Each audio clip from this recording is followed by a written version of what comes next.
পানিতে কয়েকদিন আগেও পানি ডুবেছিল, এখন আল্লাহর রহমতে পানিটা নেমে গেছে। আমরা জানি যে আপনাদের এই পানির বন্যার পানির কারণে অনেক কষ্ট হয়েছে। মাননীয় প্রধানমন্ত্রী যখনই জানতে পেরেছেন যে এই পাহাড়ি ঢলে এখানে পানিতে এলাকা তলায় গেছে, বহু মানুষ এই পানির কারণে, বেশি পানির কারণে তারা ক্ষতিগ্রস্ত হয়েছেন, অনেকে কাজ করতে পারেন নাই, ঘরে খাবার নষ্ট হয়ে গেছে।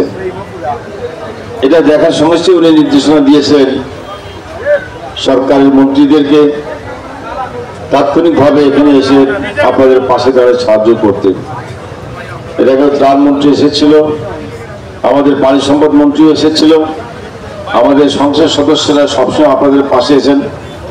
এখন আবার নেত্রী নির্দেশ দিয়েছেন আমাদের প্রধানমন্ত্রী শেখ হাসিনা দলকে যে দলীয়ভাবে সকলকে সহায়তা করতে।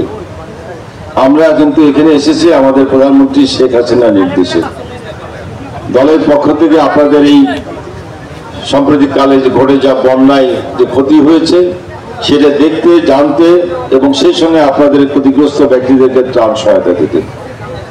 একটু আগে আমিন যেটা বলে গেলেন, আমাদের প্রধানমন্ত্রী শেখ হাসিনা এটা সাধারণ মাটি মানুষের নেত্রী, গরিব দুঃখী মানুষের নেত্রী।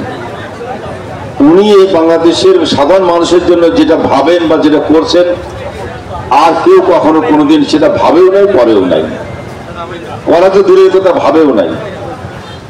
এই যে আজকে যে বয়স্ক ভাতা পাচ্ছেন, বিধবা ভাতা পাচ্ছেন, দুস্থ ভাতা পাচ্ছেন, মাতৃকালীন ভাতা, এই সমস্ত কিন্তু আমাদের প্রধানমন্ত্রী শেখ হাসিনার অবদান। এর আগে বাংলাদেশের মানুষ কখনো চিন্তা করে নাই বাংলাদেশের মতো দেশে এই ধরনের ভাতা পাওয়া যেতে পারে। আমরা গল্প শুনতাম বিদেশে, আমেরিকায়, লন্ডনে পাওয়া যায়, কিন্তু বাংলাদেশে পাওয়া যাবে এটা কখনো ভাবি নাই। এটা শেখ হাসিনা করেছেন, কারণ উনি এই গ্রামের গরিব অসহায় মানুষকে ভালোবাসেন। তিনি চান তার এই বাংলাদেশে তার শাসনকালে একটা মানুষও যেন কখনো খাদ্যের কষ্ট না পায়। এই যে আপনারা দেখেছেন যে গৃহহারা যেগুলা মানুষ, যাদের ঘর নেই, বাড়ি নেই, 9 লক্ষের বেশি পরিবারকে উনি ঘর করে দিয়েছেন। আমাদের প্রধানমন্ত্রী শেখ হাসিনা বলেছেন উনি যতদিন ক্ষমতায় থাকবেন এই বাংলাদেশের কোনো গৃহহীন কোনো ব্যক্তি যাতে না থাকে সেই কাজ করে যাবেন। ওনার পরে আস্থা রাখেন, শেখ হাসিনার জন্য দোয়া করেন। আল্লাহর রহমত আছে শেখ হাসিনার প্রতি। উনি আপনাদের জন্য যা করেছেন ভবিষ্যতে আজীবন উনি এই গ্রামের, এই দেশের সাধারণ গরিব দুঃখী মানুষের জন্য কাজ করে যাবেন।